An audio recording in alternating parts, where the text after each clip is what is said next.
Ladies and gentlemen, my name is Hector Orbeso, and I am the Sales Regional Director for Convergia Mexico. I am so happy to be with you tonight and to have the chance to introduce our guest speaker, Sarah Souls.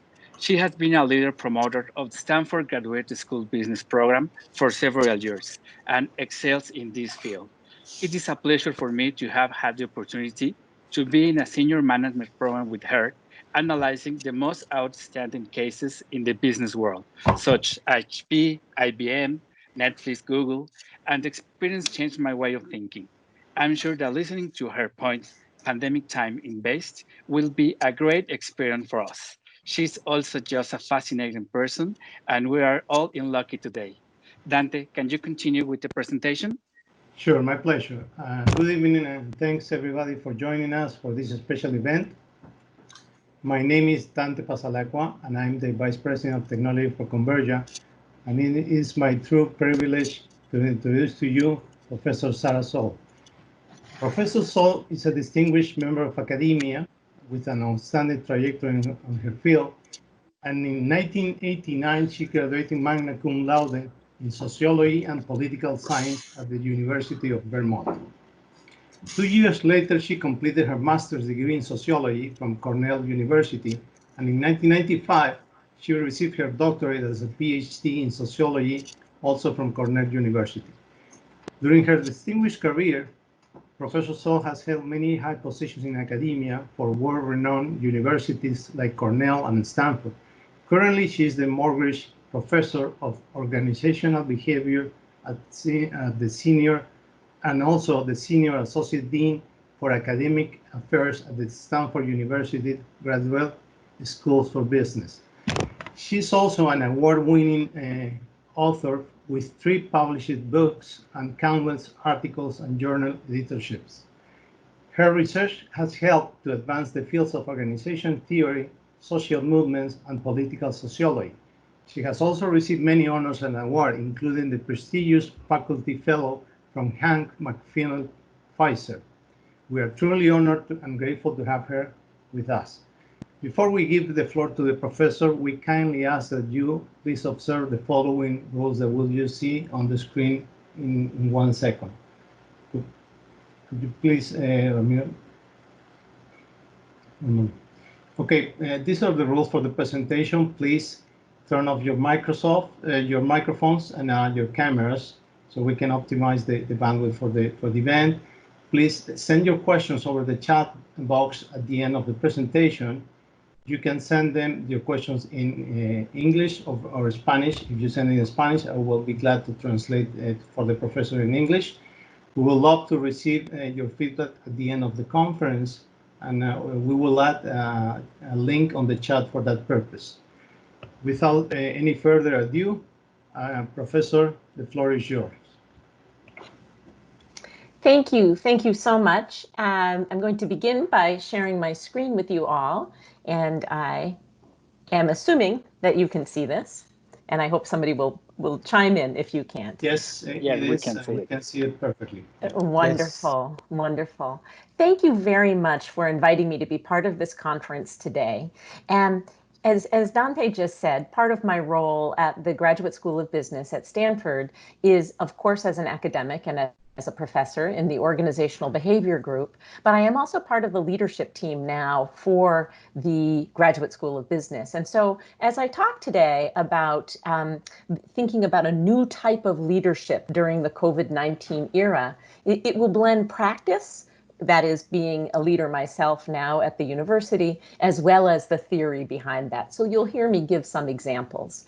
And before I begin, I wanted to thank Hector, who has become a very good friend after participating in a program with me at Stanford, and all of the team at Convergia for putting this together. It's been a delight to work with you, and an honor to have the chance to speak with you all.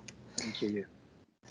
So my focus today is really to talk about the impact of COVID-19 on our employees and on our teammates, and to introduce to you all a framework for thinking about leadership in turbulent times. And that framework is going to be the framework that we teach at the Graduate School of Business. It's what we refer to as the Graduate School of Business leadership model.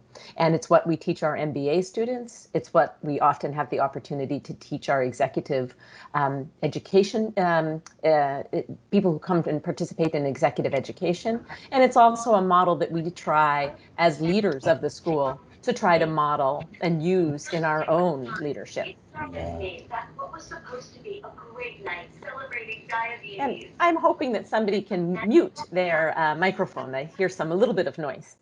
So these are unprecedented times, and I don't need to tell everybody this, but I think it's worth remembering that these are unprecedented times. Right now, we all are, as organizational leaders, as government leaders, as leaders in educational institution, even as religious organization leaders and others, we're experiencing right now an economic crisis, a health crisis, and also social crises. And I was putting these slides together a few days ago about the number of people who have died in some of your countries and as well in the United States, of course, from COVID-19. And I'm sure that these have changed. These are a couple of days old. Certainly in the United States, as you've been reading about, we are experiencing surges in cases and in deaths in many, many of our states. It's, frankly, out of control here in the United States. I know some of your countries are doing better, but it's still obviously a very fluid crisis that we're experiencing, a very fluid pandemic that we're experiencing. And so I'm sure that many of these numbers have jumped, certainly in the United States, but also in some other countries. But in addition to that, there's been the incredible loss of jobs globally. As we think about the number of people globally, some of the estimates are around 300 million people who have lost their jobs. And a recent article that was discussing the informal sector in various countries put it at 1.6 billion people who are living right now on the brink of disaster. These are people, informal sector workers, who were already close to the line and now are really on the brink of disaster. And as some of you may have seen, that the World Bank has been predicting recently that by the end of the year, 53 million people in Latin America will be living below the poverty line after gains of many, many years, as you know. So this crisis is real. It's real here in the United States. It's real in your countries, and it's real globally as well. But then on top of all of this and related to all of this, certainly in the United States, we're also experiencing a mental health crisis. In April of this year, and the Qualtrics survey company in collaboration with Forbes did a large survey, and they're saying that about a third of Americans now are showing signs of depression and or anxiety. I don't know what this is in your countries. I'm sure that perhaps there are similar studies in your countries, but there's a mental health crisis that we are certainly experiencing here. And we're experiencing it as organizational leaders as well. Some of the work that we've been doing in the Graduate School of Business for the university and for organizations in Silicon Valley is hosting listening sessions to talk to people about how their teammates, how their employees are experiencing the pandemic. And we've been getting the sense from these focus groups that this mental health crisis is real. Depression, anxiety, and dealing with all kinds of troubles at home and at work at the same time. So these are incredibly unprecedented times. If we think about the crises that we've all managed in the past, it's usually a single crisis, and it's usually a crisis that ends fairly quickly. This is very, very different from what any of us have experienced before, and we need to think about a new kind of leadership to get us through these crises. Now, there was a terrific series that has been in the New York Times, one of our flagship newspapers that you all know about, and it's called In Harm's Way. And it just happened that on Tuesday, of the last week, I believe, they released the Latin America version of this. And so they started this back when Italy was experiencing a surge in the number of cases of COVID-19 and coronavirus, and they profile healthcare workers.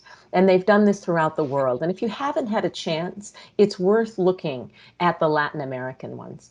And part of the reason I mention this is that as we think about the crisis, and as we think about how this crisis is affecting many of us, one of the things that struck me as I've been looking at and watching the In Harm's Way photo essay is the striking number of women. And this is not just in the Latin America one, but it was in the Italian one, the US one. And the reason I mention this is that many of us who have been watching and listening to what has been happening with this crisis have pointed out the way in which in every country it varies, but certain groups are experiencing the crisis differently. And I want to point out the issue related to women. And one of the things that we're seeing here in the United States, and what struck me when I was looking at the In Harm's Way cases and vignettes and stories about Latin American countries, was the sheer number of women in healthcare and healthcare-related fields.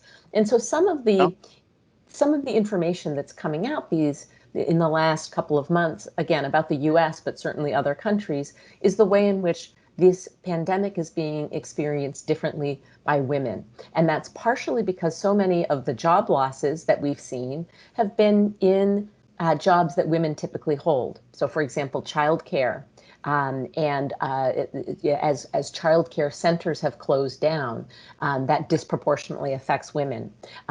Things such as even hairdressers and nail salons and these kinds of jobs that have been closed and shelter-in-place orders in many of our areas disproportionately affect women.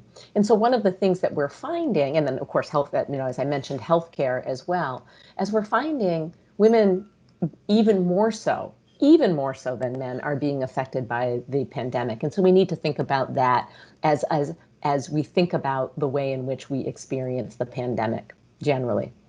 Certainly in some countries, such as my own, race and ethnicity come into play as well. Many of our essential workers, a very high proportion of our essential workers, are Black Americans and Latinx Americans. And so we need to think about the way in which race and gender and, of course, age intersects with the way that our employees are experiencing this crisis. And that puts another layer on top of the mental health crisis and the social crisis and the health crisis that we're experiencing.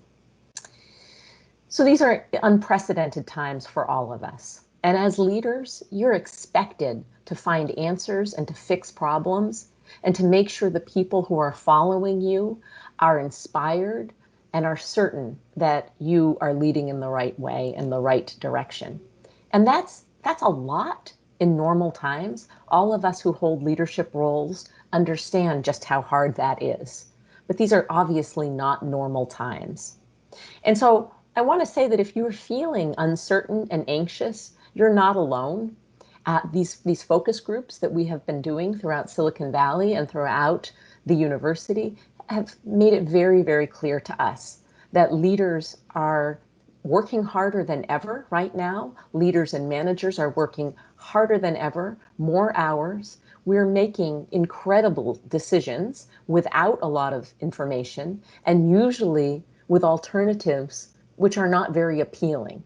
This is really difficult and it's been going on for months and it looks like this is going to be going on for more months to come. And so I think what we need to think about is first, think about a new way of leading and some ways to help ourselves get through this. But then I think we also need to be honest and be humble about how difficult this time is for everybody and how hard this is for leaders and managers. And when I think about this, I think about an older framework in leadership, which I think is incredibly useful for us to discuss. And that's the difference between technical challenges and adaptive challenges. And some of you know this framework, and it's a very interesting framework, but it's so useful for thinking about what's been happening to all of us who are leaders right now. And when we think about technical challenges that leaders face, we typically think about challenges that are fairly easy to identify, and solutions to these challenges exist. We just have to search for them and figure them out. And they can be implemented fairly quickly, and they typically require a change to one part of our system, not the entire system. So for example, if you think about what your life was like at the beginning of the pandemic, you didn't have a lot of information about the health, about this virus, about the spread of this virus, but you pretty much knew, based on watching what happened in China and watched what happened in Italy and Spain and other countries, that you knew that probably it was a good idea to start telecommuting and to make sure your workers were working from home for some part of the time, for as much time as you could. Those are hard decisions to make, and we were all making those decisions without a lot of information. But we knew we had to do it, and we knew solutions existed, and there were a lot of challenges. We had to make sure that all of our employees had computers to work at home. We had to think about ways to ensure that our employees had adequate internet access, had adequate ways and spaces to work, chairs at home to sit in so that they could work without injuring their backs and necks and so on. We had a lot of challenges, and we were making these decisions very rapidly without a lot of information. But they were fundamentally technical challenges. There are solutions out there. Now, as we've begun to understand what this pandemic means, what COVID-19 means, both in terms of our countries, our organizations, and our people, we've realized that now that our challenges have moved into what we call the adaptive space. And these are much, much harder to identify. And there aren't necessarily really good answers out there for us. So we have to make them up as we go along. The adaptive challenges are those that require changes in our organizational culture. They require nurturing our employees and making sure that they have the information they need from us as leaders so that they can follow us and so that they are able to bring their best selves to work in a time when not many of us have a best self. Let's be honest, not many of us have that. Adaptive challenges are much, much harder to deal with. They require systemic change. And again, as I said, cultural change and new learning. And we're getting these adaptive challenges at a time when we're completely exhausted and frayed from these technical challenges that we've had. And so this is a really difficult time for any of us that are in leadership roles, as you all are. And so I think it's really important to call this out and call out that this is part of the reason why so many of us feel as if we are untethered and as if we don't have what we need to make it through this pandemic and to bring our organizations through this incredibly unprecedented time. So I wanted to discuss now and move on to telling you about the Stanford GSB leadership model. And my reason for telling you about this model is that I think this can help us as we think about our own leadership right now in this particular time. And the GSB leadership model is a leadership model that is based in decades of research. And I think that's important to mention because there are many leadership models out there that can be actually quite effective and quite interesting and quite useful and can resonate with how we think and we feel and we act as leaders. However, a lot of them aren't based in research. They may be based in some incredibly important examples of very good leaders. But our leadership model is based in research that comes primarily from the organizational behavior field. And there are three kinds of core competencies that we discuss and teach to our students and to our exec ed participants. And the first is self-awareness, which is nothing more really than understanding oneself, one's own unique character, and how we as individuals see the world, what our goals, our wishes, and our behaviors are, and how it is that those goals and wishes impact our behaviors and impact our interactions with other people. So it's really somewhat about introspection and understanding ourselves. The second is perspective taking, which quite easily can be thought of as interpersonal skills and the social intelligence to be able to perceive how others are viewing the world and allow us to engage in more productive relationships. Perspective taking is about empathy and understanding how it is that the people with whom we work, the people with whom we engage with on a regular basis, see the world and how they see us as well. And then finally, awareness of the context is nothing more than being sensitive to the way in which the social and environmental context influences human behaviors and our interactions. Any kind of interaction that we have takes place in a social and environmental context. And so understanding how the context influences any kind of interaction we may engage in can help us to become better leaders. So the Stanford GSB model puts at its core these three competencies. And I'll talk through each of these now in terms of thinking about these with respect to managing right now and leading right now. And so when we think about perspective taking in unprecedented times right now, how might we use perspective taking to make our role, our leadership, more impactful? And so really what we want to think about is how can we understand other people's goals and wishes and how those goals and wishes drive them and drive how they act in any given situation, and how interactions with others are impacted by those goals and wishes. And the first of these is practicing, one suggesting is to figure out ways to hone your skills on practicing active listening. Ask yourself when you're having your one-on-ones with your teammates, are you actually really listening to what they're saying? Are you multitasking? Are you thinking about something else at the same time? Think about whether or not you can more actively ask questions and listen to what it is that your teammates are saying. Also, I think during this time, investing in any kind of support and development for employees is essential.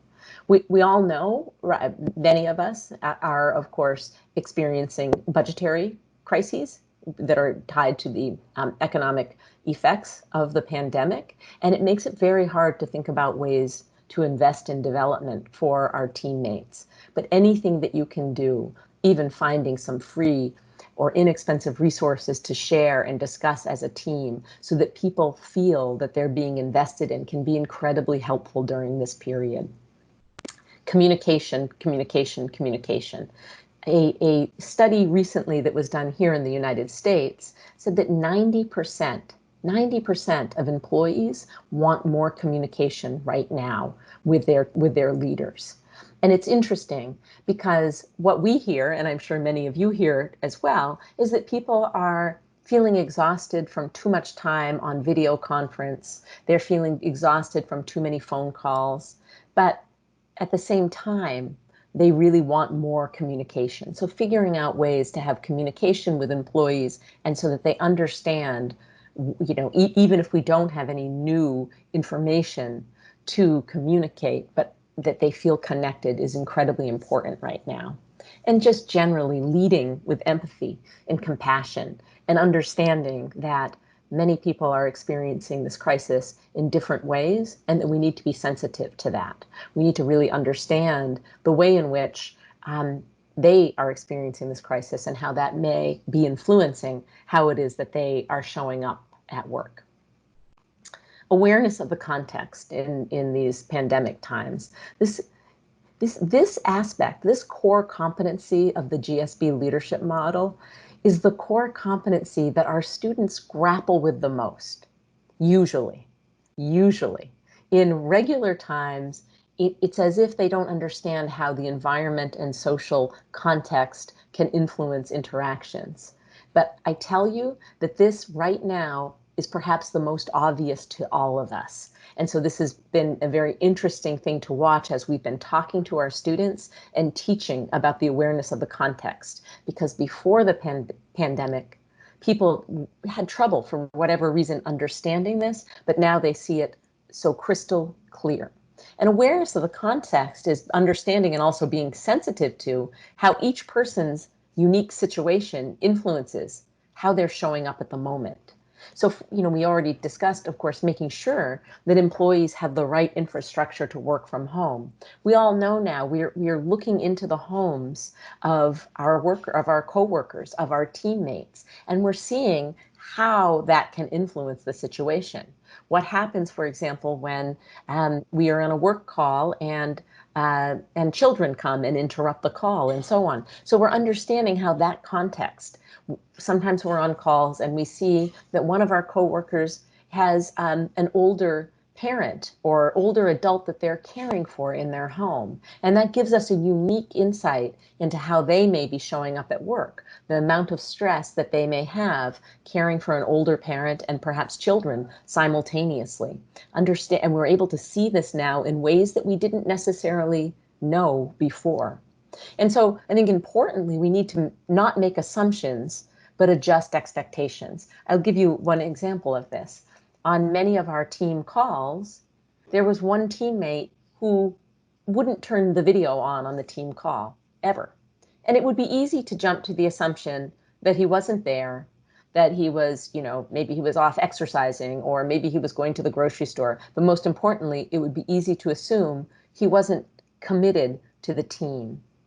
Well, it turned out later that, we found out that he was dealing with a child who was positive for this virus. And there was just a lot going on in his house at that time. Is everybody going to get sick from the virus? What's going to happen to the child? All those kinds of issues. And so we need to understand and adjust our expectations and not make assumptions about what's going on in anybody's life right now. And then I think we need to communicate what our adjusted expectations are and model work-life management. And I'm the worst at this. And I'm the worst at this because my job, which was a big job before, has turned into, many days now are 19-hour-long days. And, I'm not being a very good role model. And I recognize that because the fact that I'm sending emails to people at, midnight and then again at 4 a.m. is not really good practice in modeling work-life management. And so we all need to work on this. And then whatever we can do to help make sure that our people are connected and connected to us and connected to one another. Because even when they say that they're sick of video conferences, they need connection, particularly those who are struggling with anxiety and depression, particularly those who are living alone, who are isolated and not able to connect with people. And then finally, and very importantly, self-awareness in unprecedented times. We need to understand, of course, what our goals are and how our thoughts and our feelings are influencing our relationships to others and how we're reacting right now in the moment. And many of us aren't doing this. I know this. I know this because I'm watching the leaders at the university here and I'm watching leaders in Silicon Valley. But we really do need to create space and time for ourselves, for reflection. We need to invest in self-care and practice mindfulness so that we are able to help others. And we also need to maintain a growth mindset.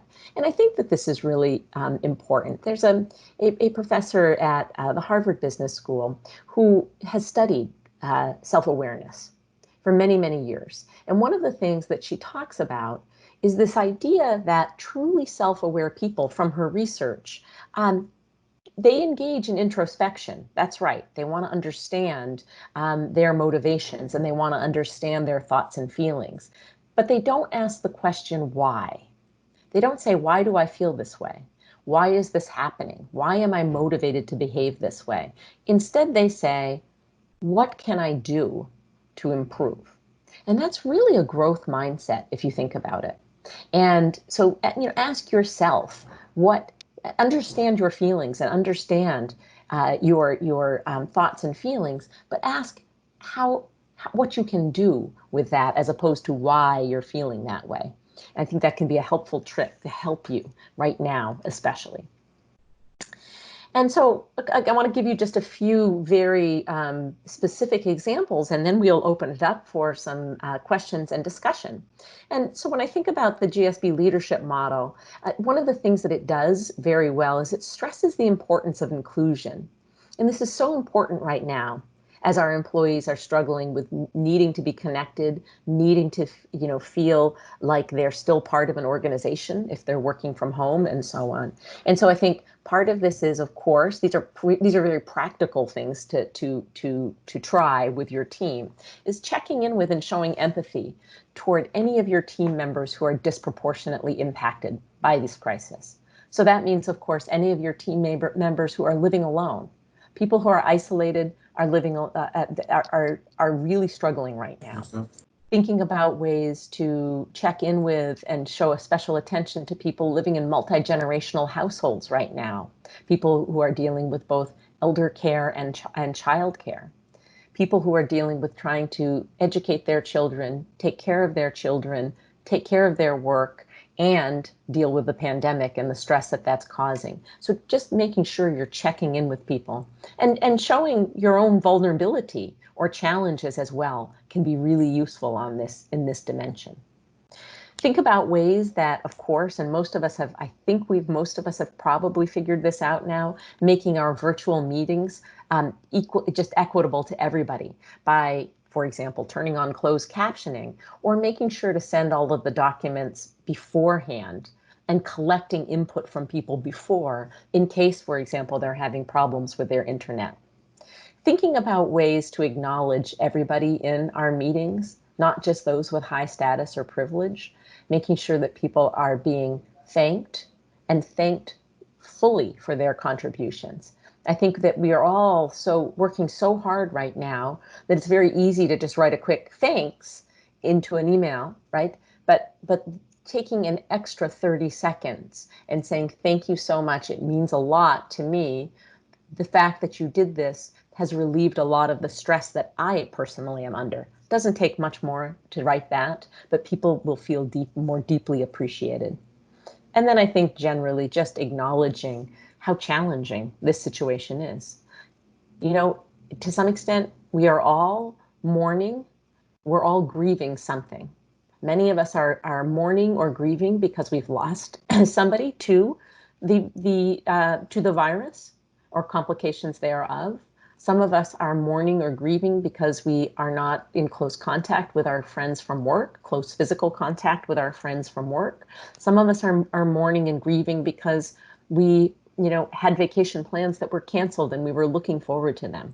Some of us are mourning and grieving because our way of life has changed so dramatically and we are having trouble accepting that. So we need to acknowledge how challenging that is for us and for our employees. The GSB model also is people-centered. A lot of times when we think about leadership, it ends up being process-centered, not people-centered. And, I love this quote, which is to put your own oxygen mask on before helping others. Back when we used to fly to, across the country, fly to other countries without thinking much about it, right? We'd watch the safety videos and they would say to put your own oxygen mask on before helping others. But this we need to do as part of our self-awareness routine. We need to take care of ourselves right now because we are not going to be able to help our employees. We're not going to be able to help our family members as effectively if we are not well ourselves. And so doing this also is role models the behaviors that we want others in our teams to be able to also exhibit. We have to make sure that we acknowledge that fear and anxiety are real right now.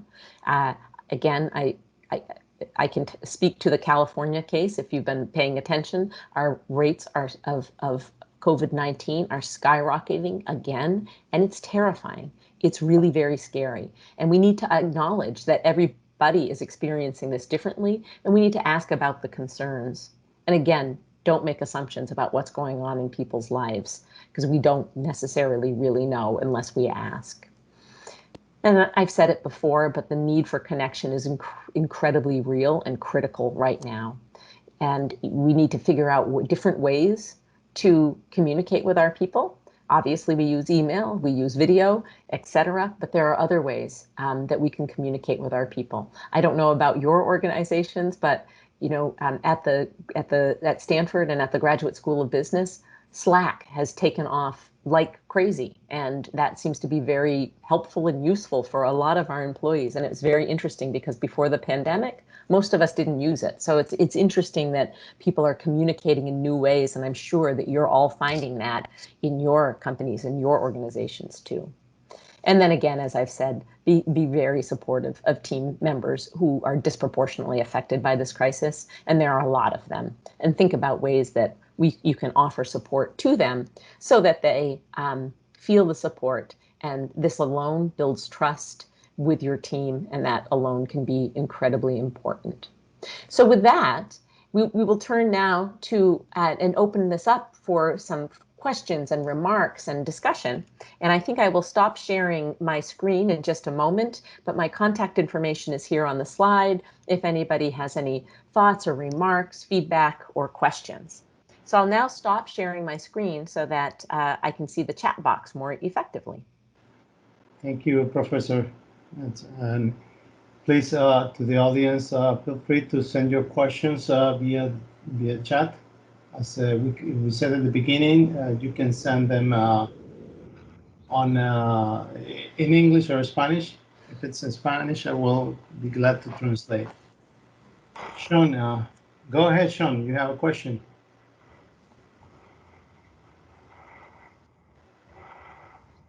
Sean, you raised your hand. Do you have a question? Yeah, I made a mistake. I'm sorry. No question for now. Sorry. Okay, it's fine. Sarah, I have a question. Yes. Hi, Hector. What is the biggest challenge for a large company as leader of the economy? What do you think that this is an opportunity that they have? The biggest challenge. So, I think, right, when we think about, and you mean for generally large companies, I think part of there's this leadership challenge that we've talked about, and I think that exists in small companies. It exists in educational organizations like my own, small tech companies all over the place. But I think one of the other challenges that we have right now is that there is an instinct that we all have to retract and pull back because of the economic crisis. And we have to, because we have to be judicious with our budgets and so on. But I think we need to remember that this is a time for investment, because as terrible as this seems, we will come out of this. And so I think we need to make sure that we're investing in our employees, but also thinking about opportunities out there. As terrible as this crisis is, it's producing right now a lot of very interesting and I think pretty exciting kinds of opportunities. I'll give you just a couple of examples. I was talking with a large company the other day, and we were talking about what they're up to. And I was talking to their R&D group. And the R&D group was, they're running a challenge right now on a shoestring budget. They don't have a lot of money, but a challenge for the different scientists and scientific teams to come up with new technology for example, the personal protective gear for healthcare workers, to come up with various ways to deal with the COVID-19 crisis, with the pandemic, even though they're not in the business of healthcare and healthcare-related kinds of products and so on. But they're using their scientific knowledge to come up with something that will help the world. And the reason I like this is they're running it as a challenge, a little incubator within this enormous 70,000 person organization, and they're running it within the R&D lab, again, on a shoestring budget. But it's making the employees feel like they have a purpose. And not that they didn't before, but it's making them feel like they're doing something to help the pandemic. And so it's good from the HR side and good from the employee engagement side, but it also could be amazing for the world. And they're going to have a challenge, and they're going to fund, some number of these products or projects, and hope to roll something out. So that's an example, I think, that is thinking about opportunities right now, even though our instinct is to hide and retract and do nothing. So, Okay, we have a few questions. I'm going to read one from Felix Angulo, and you can see that that's in English. Professor, you Yes. see in the chat? So, I can, yes. okay, I will translate the one in Spanish, but the first one is in English. What Great. are leadership habits that has changed due to the pandemic and will stay? Will they stay? I'll give you a few that I don't know if they'll stay, but I'll give you one. And one is, I mean, one's the most obvious for many of us. You know, many of us thought there is no way we can have work from home.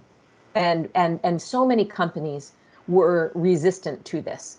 And now, well, it turns out we can have work from home. It may not be optimal, but for many employees, it's better. It's reduced the commutes for some of, certainly here in the Bay Area and Silicon Valley. People just before the pandemic were struggling with this. And so learning how to be a leader and run a virtual team was something that if you had asked many people in January, could we do this? They would say no. So leading virtual teams, learning by doing, and that I think is a skill that we can learn a lot from. So there's one. I think another one, that's probably the biggest one and in some ways the most obvious. But I also think thinking about leaders right now and seeing the vulnerability and that I'm seeing and the humility that I'm seeing leaders present right now is something that's very interesting. You know, leaders, as we've said, we look up to our leaders and we assume they're made of steel. And now we're seeing the incredible vulnerability of everybody. You know, the pandemic slogan, we're all in this together. Well, we really are all in this together. And seeing leaders be humble and vulnerable, I think is something that they can learn from, that we all can learn from as a leadership skill. So that's a couple, Felix. Those are really good question. Okay. The second one in Spanish is actually almost identical to the first one, so you already addressed that, and thank you, Professor. So Gracias. the third one says a good leader should be interested in the feelings of his peers. For example, asking about the family, what is your opinion about this? Yes, this is an interesting one because, you know, I suspect that in your countries, this is not so in the United States, for some reason, it became leaders were less likely to ask personal questions such as how is your husband, how is your spouse, tell me about your kids, how is your mother doing. We're very they sort of made a boundary.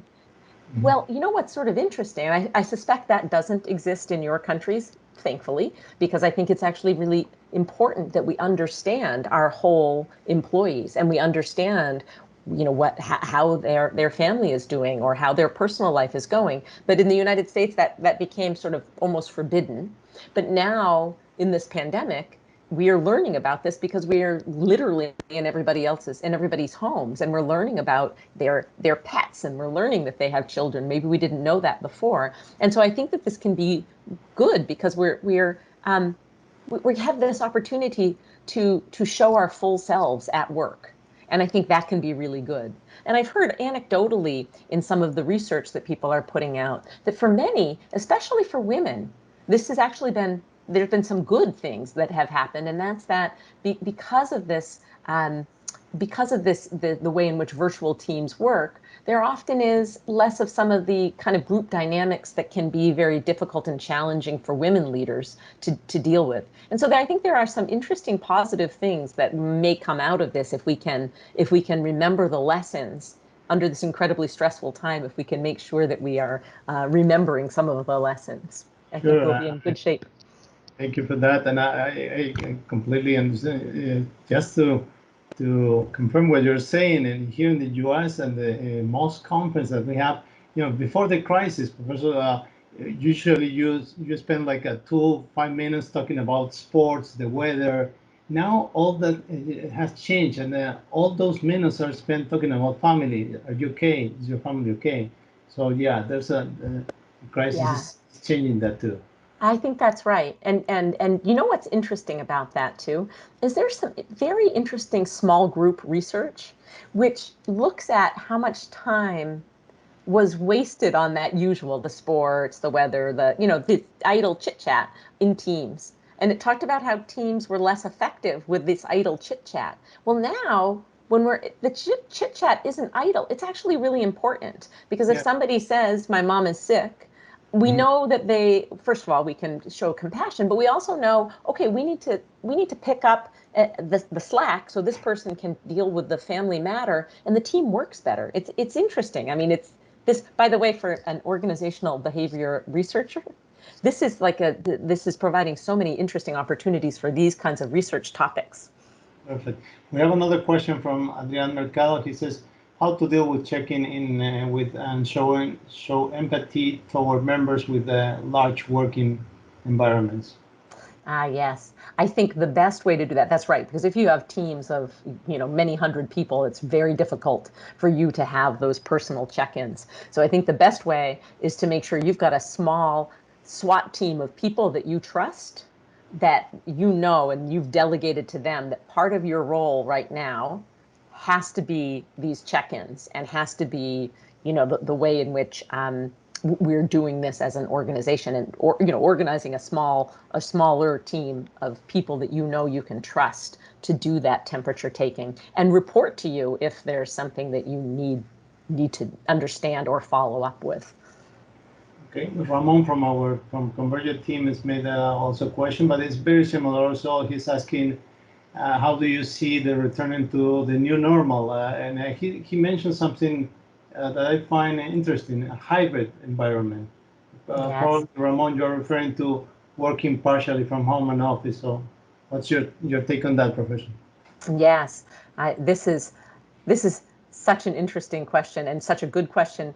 And I'm smiling because this is on our topic every day, because part of what we're thinking about is how do we have hybrid classes, and the challenges of this are going to be very difficult. I think we're going to, I think that this pandemic has shown us that we're agile and we're resilient as employees and as leaders, and I know we're going to figure it out. But I think one of the things that we have to obviously make sure that when we return to this normal, this new normal, and a hybrid will be, I think it's going to be practiced everywhere, because we need to make sure we're maintaining social distancing and making sure that there's not a great number of people in our offices at the same time, all of those things.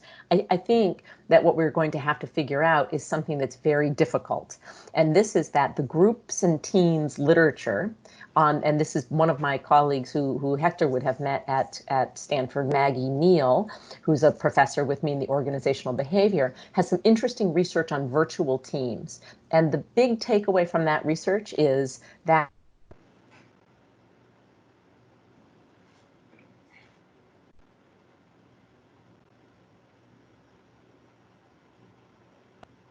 Okay, I think we lost Professor. Hello? Yeah, she dropped. Professor, you can hear me? We lost you. You're frozen. Yes, we do, Dante. A couple of minutes. Yeah. I think it's her screen frozen. Yes, we can hear you. Yeah, it's a generalized issue with Teams. She's back. Wireless backup. Yeah. Professor, you can hear us. Probably you can reconnect. And now it's yeah. Just a few minutes.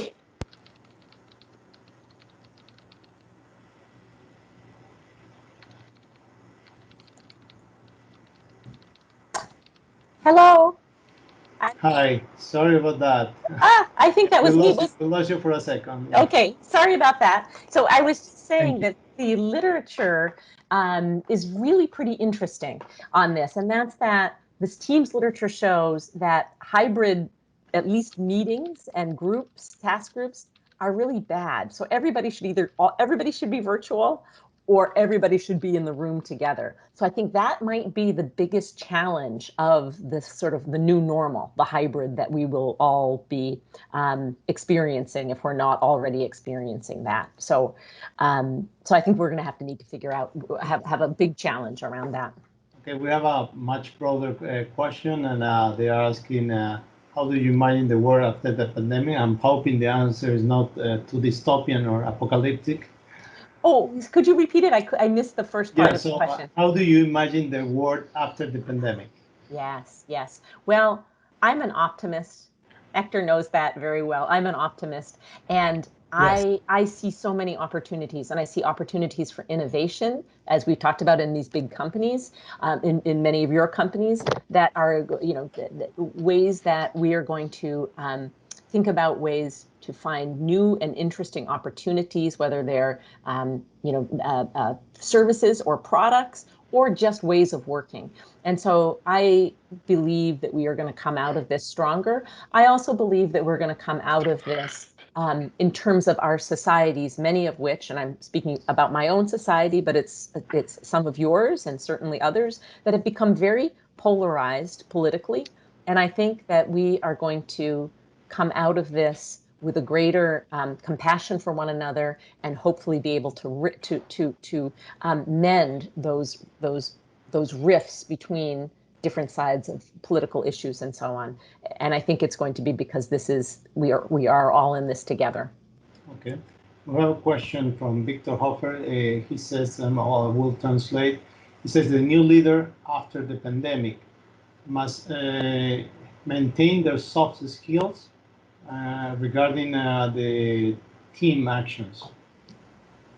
Yes, I think that's exactly right. You know what I would love to suggest, and I've suggested this to many people, is that especially in this time, you as leaders take the time to journal. Short, it doesn't need to be long, but just a few notes every day to yourself about how you're leading.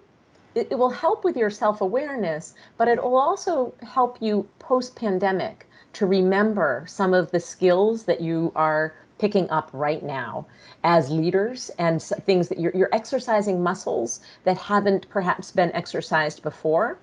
And you're leaning into discomfort with a new type of leadership that can be very difficult. But take some notes about it, because what would be a shame would be that we go back to the new normal and that we forget all of these more soft skills that we've been forced to learn right now. We have a very interesting question from Argentina, from Jose Luis Valdiano. He asked, do you see the crisis as a social evolution opportunity? And I know, Professor, you are a specialist in social movements. So I think that's very, very close related to that. Yes. Oh goodness, that's such a great question. I do, but I'm basing that actually right now on the United States. And that's that because I don't think that the kind of attention that has been given to race, especially right now in my country, would have happened if not for the pandemic. And part of that is because people are at home and they're consuming more news and paying attention more closely. Part of it's that.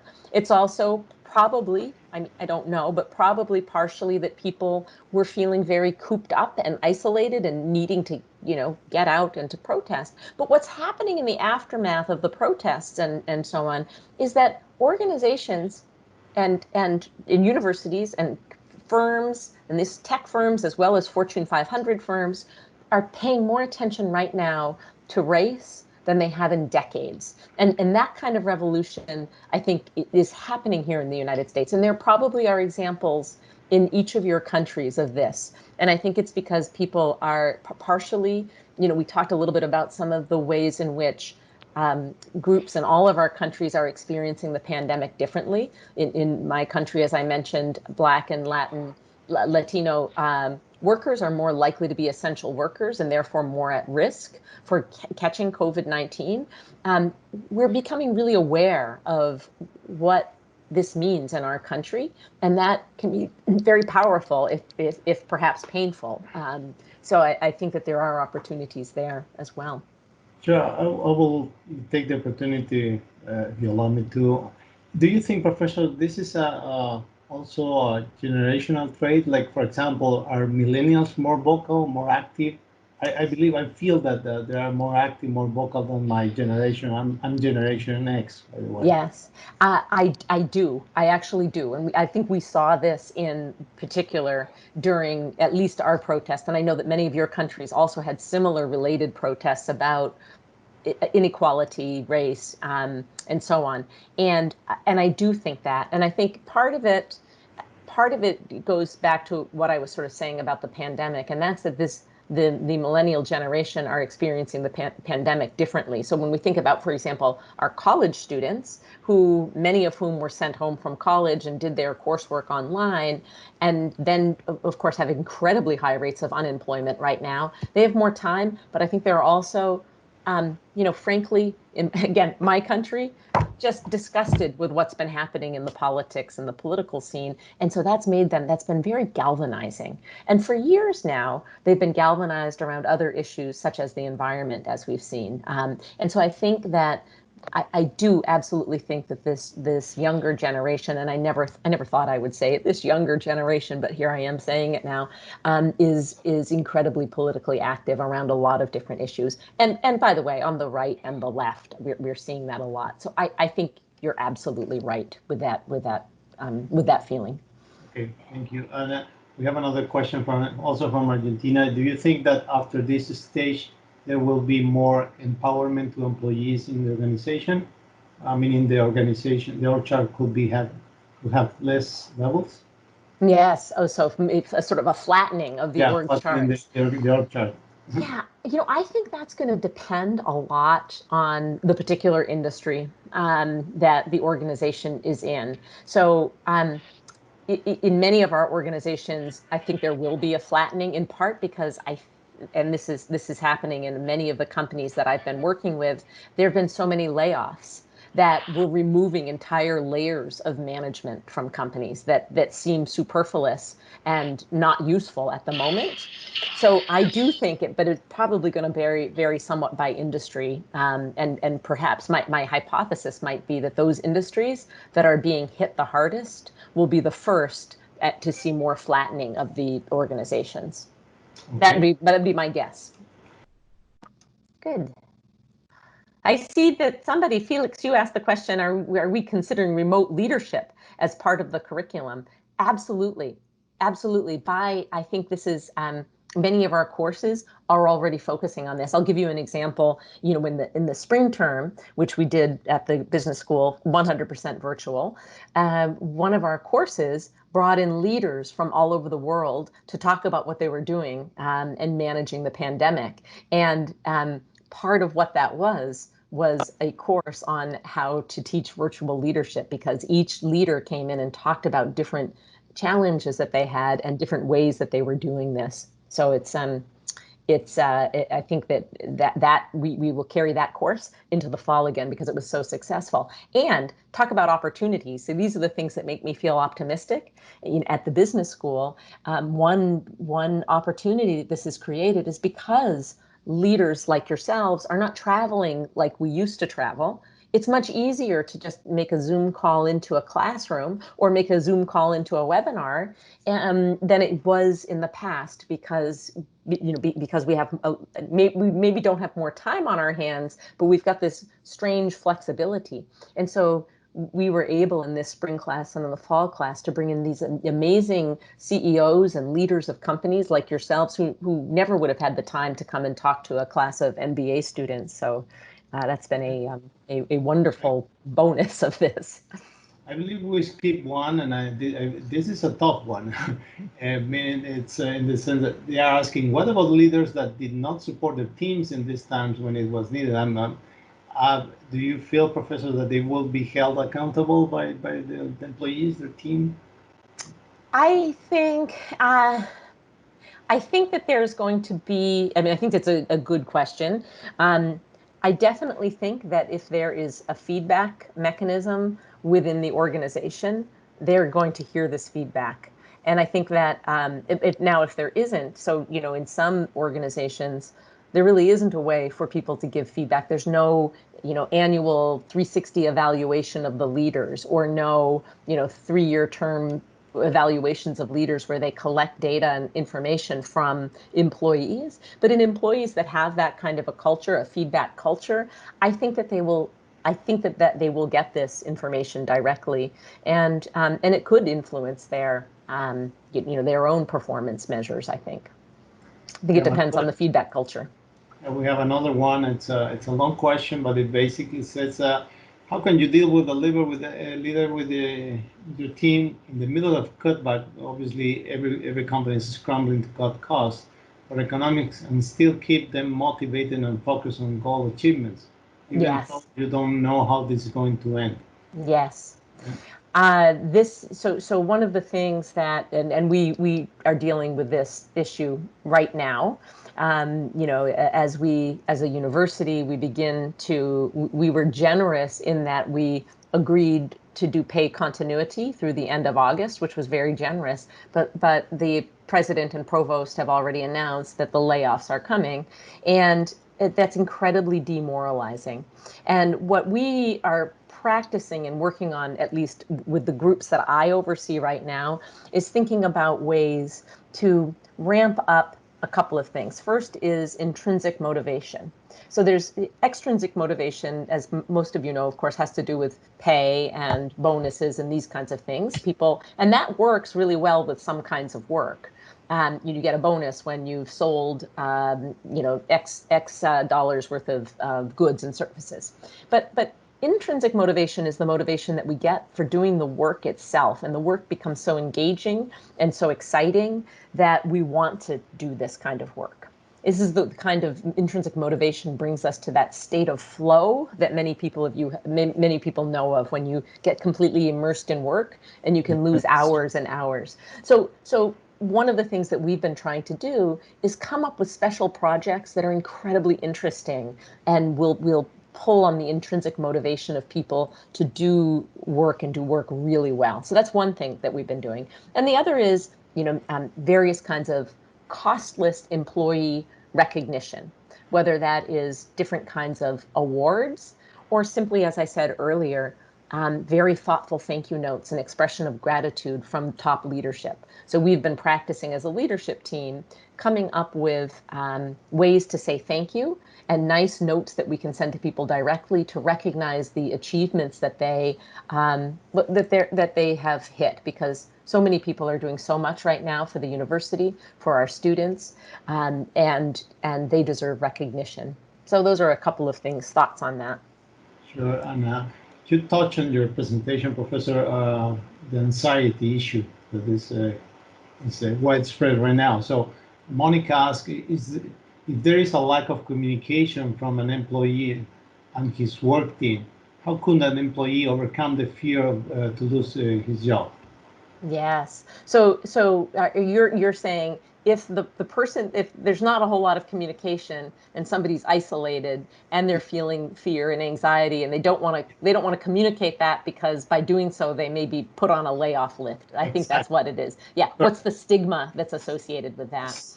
I think the best way to think about this is people are probably unlikely to come and tell you that they're experiencing anxiety and fear. So I think we just have to assume that a lot of people have some level of this and treat everybody equally. And that's, I think, what I really mean about that. I think we just have to recognize, I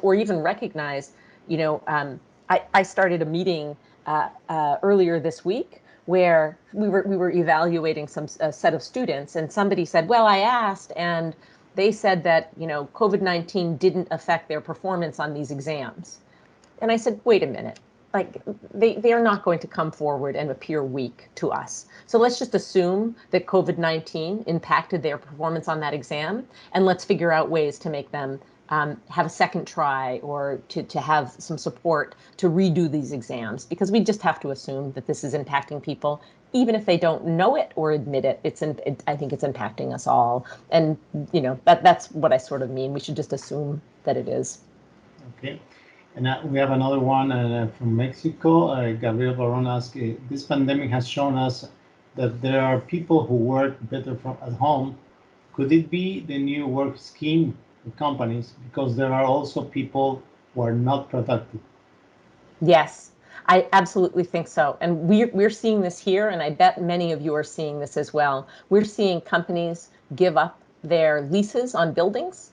It saves them a lot of money, which can help, certainly right now, where they're in incredible fiscal duress. So giving up leases, getting out of leases, thinking about selling real estate that they've had, questioning why on earth do we have these expensive facilities and so on. Obviously, some work has to be done on site, manufacturing and so on. But I think that more and more we're going to see this questioning of why did we ever think we had to spend so much money on expensive leases in downtown San Francisco? Why did we think that?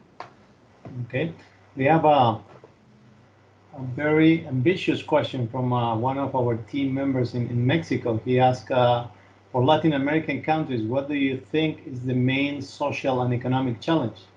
Yes. Well, I think some of the statistics and things that I've been seeing come out of the World Bank, for example, the statistics that I gave you before about poverty and income inequality that they're projecting is going to get worse. And this was after decades of so much growth and so much work in many of your countries on income inequality. I think that's one of it. I think another is going to be, as I mentioned, the informal sector employees who are living on the brink. There was a very interesting article on Sunday in the New York Times, which some of you may have seen, particularly my friends from Colombia. And this was, the journalist did a tour of Colombia and looking at income inequality and how that's affecting, how the pandemic is affecting this. And they were making the point that for the last 2 decades, Colombia has done such an amazing job of reducing income inequality, and that this pandemic has hit Colombia hard, and it's exacerbating income inequality. So the things that I've been reading and studying specifically about Latin American countries are going to be, I believe, around poverty and income inequality that will be exacerbated by this. All countries, but in Latin America, yeah. We have a question in Spanish. I will translate this, and say they're asking, how do you see the opportunity to capitalize the technology with the social part of the social aspect of the company in light of that technology offers remote connectivity for the office? Meaning, I understand the question in the sense that they are asking, okay, we have technology, we have the social aspect of the companies, and technology is playing a big role, allowing remote connectivity and working from home. So what's your vision on that, the combination of technology and the social aspect of what we are living right now? Yes, I think if I'm understanding the question, I think what it really means for us as leaders is that, obviously we have to use technology smartly and figure out what's going to work best for our groups and our teams, whether it's, Microsoft Teams or Zoom or Skype or whatever it is. But I think also it behooves us to think about ways to experiment with alternate kinds of communication. Like I mentioned, as I said during my remarks, that at Stanford, nobody really used Slack before this all started, and now everybody's communicating through Slack as an alternative way to communicate with people. So I think that's one piece of it. And so there's connection that way, and people seem to for whatever reason, like this method or this medium of communication. I think that's one. I think that eventually we'll have ways that, when we are able to return to work, and with social distancing and with wearing proper masks and hand washing and all of the things that have been shown to work to stop the spread of this, I think we'll figure out ways to have some like this hybrid model that we discussed before. And again, I think the key there will be figuring out how to make sure that we're sensitive to what the literature shows about that, and that's that people should either be all together virtually or all together in physical person, and we'll have to figure out how to make that work. Now we have a very short question, but interesting one. They're asking, after this, it will be easier to lead? Will it be easier to lead, to be easier leaders? to lead?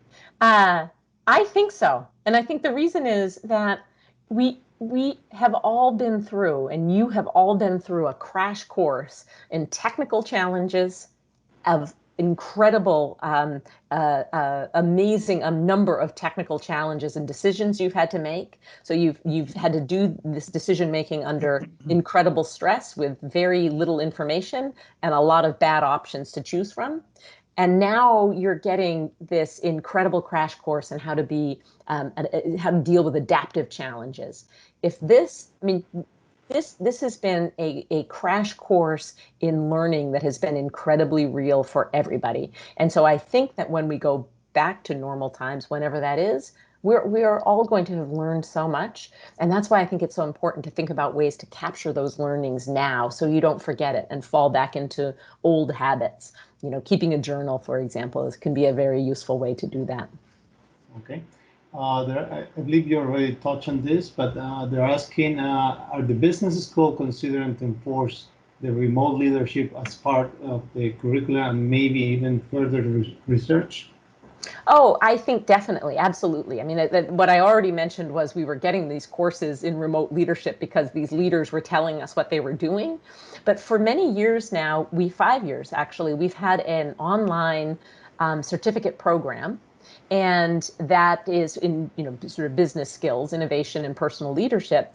And what we've been doing with that course is, in addition to teaching the material that we teach, we're also teaching the people in that course to run and lead virtual teams as well. So there's been this way in which there's two levels of that particular certificate program, and we've been taking those learnings and using them for our MBA classrooms. But now this has become a big part of what it is that we have to teach our students.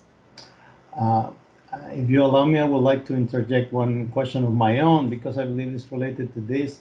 What's your take, Professor, on the value right now of traditionally online education has been regarded as of less quality, of less value, on even less recognition, usually, in companies for a professional career advancement.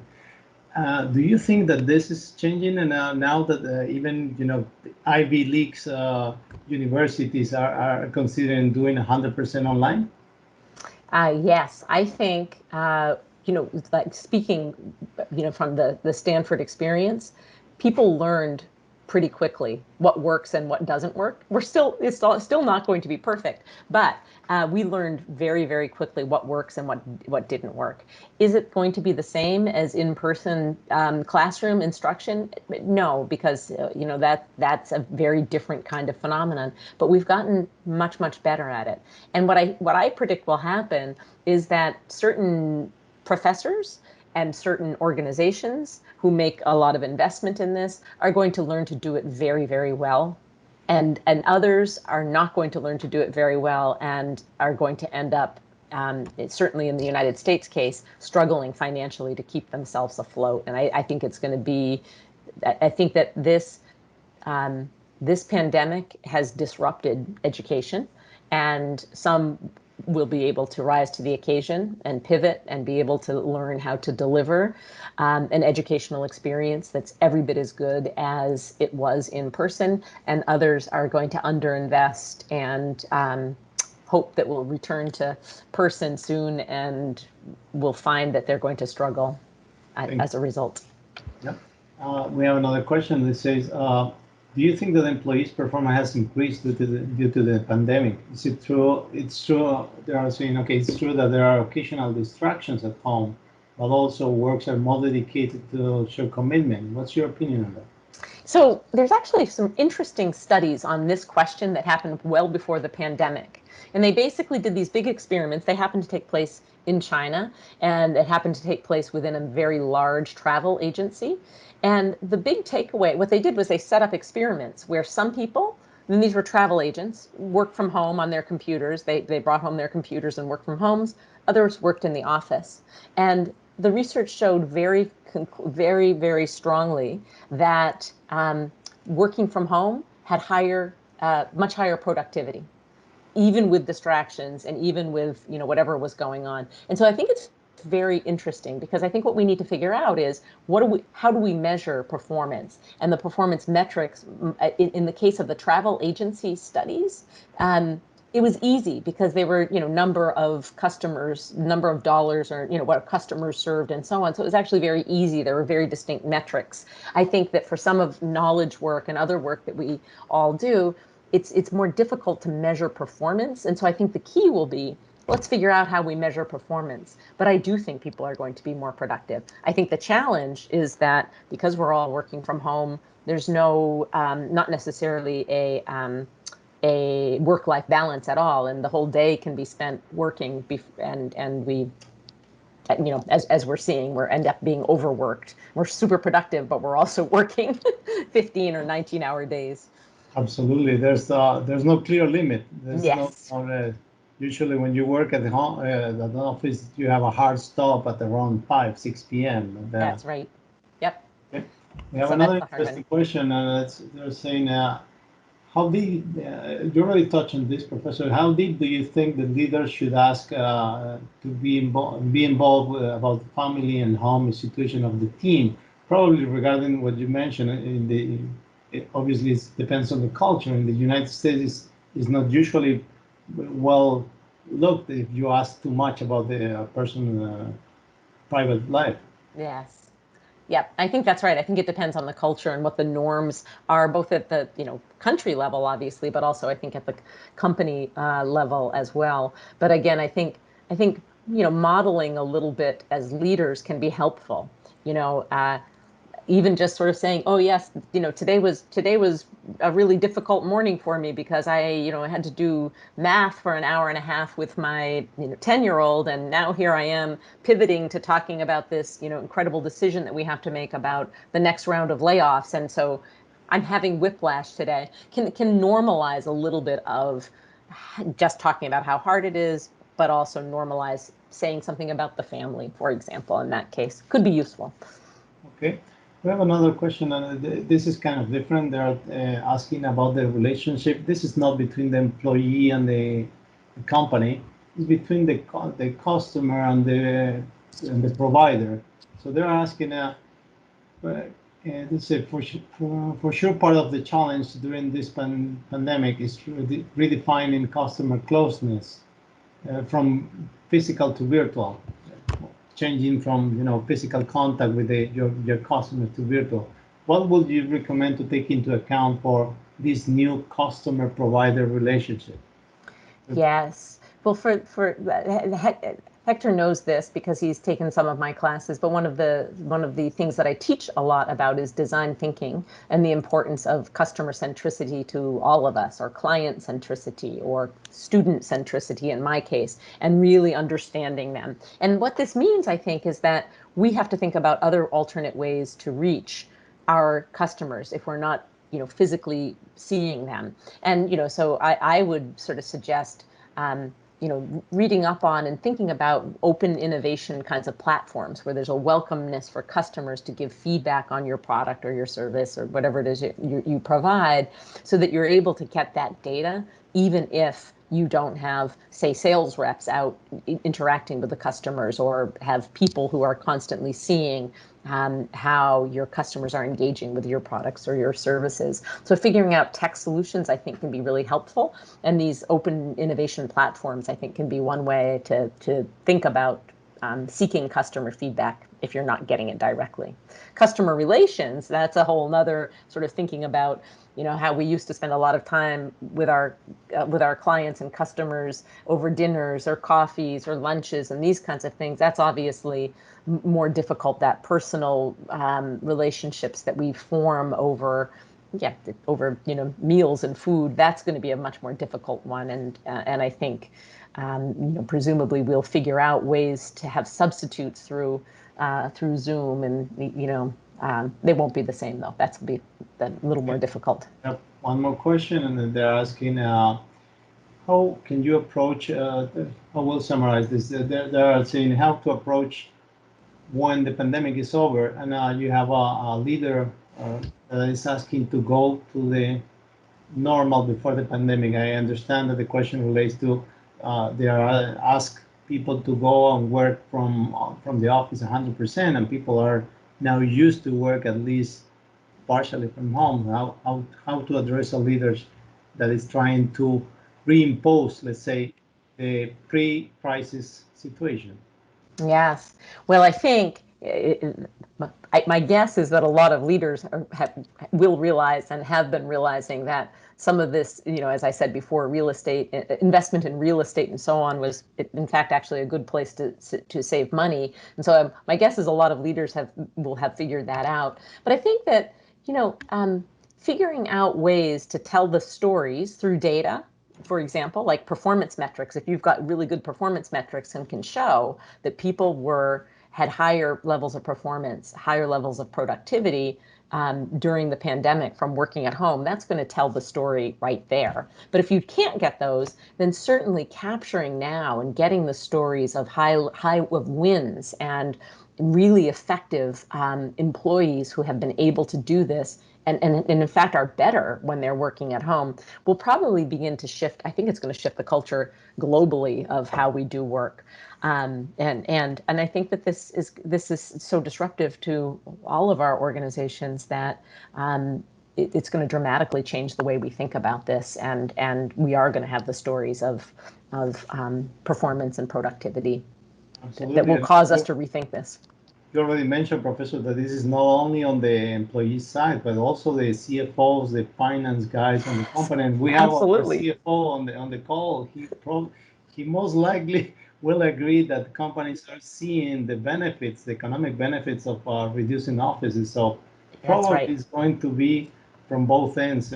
Yes. All the companies and employees will find a middle ground. That's right. I've got one more too that we're thinking a lot here, and this has to affect many of you as well. In places where commute times are very, very long, which they are here, and it's very expensive to live, which it is here. One of the things that has been a very big issue has been that the housing around here in the Bay Area is very expensive, and around Stanford it's incredibly expensive. And so many staff live far away where it's a little less expensive to live, but then they have 2-hour commutes to come in. Well, if they're doing, 4 hours in their car every day or on public transport, that's 4 hours that they've now been able to recapture at home. And some of that we're getting. They're giving that to us. And so there's a productivity piece simply by removing those long commutes. And we get to keep these really great employees who were thinking about leaving and going to other organizations because the commute was so horrible. So now we've got we're having less turnover in some ways, or we will have less turnover. So that's another way to think about this, which I think could be useful. One last question, and we will wrap this up. And Professor, you have been overly gracious with us, and there's a bunch of other questions that unfortunately are going to be left there, but I believe that I will select this one because I think it's a good wrap. They're asking, how do employees can work the part of not losing control when you have all the most of your workforce working remotely. So obviously there's a tendency of employees that they're going to be not in control, lose control. Yes, and I think what you're saying is control of the schedule. So I'm going to work, 19 hours today because I can, and I don't have the commute, and there's so much work. So what I've been seeing is, and this has been working in a lot of the companies that we've been talking to as we've been exploring the effects of COVID on leaders, is that leaders are doing things such as instituting no meetings during lunchtime, no meetings before 9 a.m. and no meetings after 5 p.m. unless there's like a huge deadline or crisis. So they're putting in schedule constraints, at least on meetings, and then experimenting with things like Friday afternoon, no meetings on Friday afternoon. Experimenting with, and this comes from leadership, let's experiment with ways to put some band in our employees' schedule. So just some little rules like that has been really helpful. But then I think modeling is really important. Modeling the, what work-life balance looks like. And I said I'm terrible at this because I seem to be up early and sending emails at 4 a.m. But, figuring out a technical solution, which is easy because email will allow you to delay send. I just have to use it. So we need to train ourselves as leaders to model some balance, I think, so that we can protect our workers and not burn them out.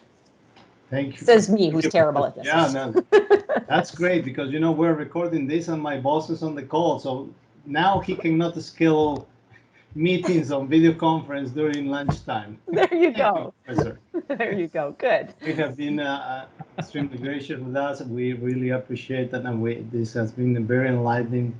Hector, do you want to say some final words? Just say thank you very much for your time, Sarah. Excellent experience listening to you again. Thank you. Time and everyone is very, very good with your way of thinking about these pandemic times. And thank you very much again. It's just a very, very good to listen to you. Thank you, and thank you all for your questions and for listening. And good luck. And I want to hear your leadership wins.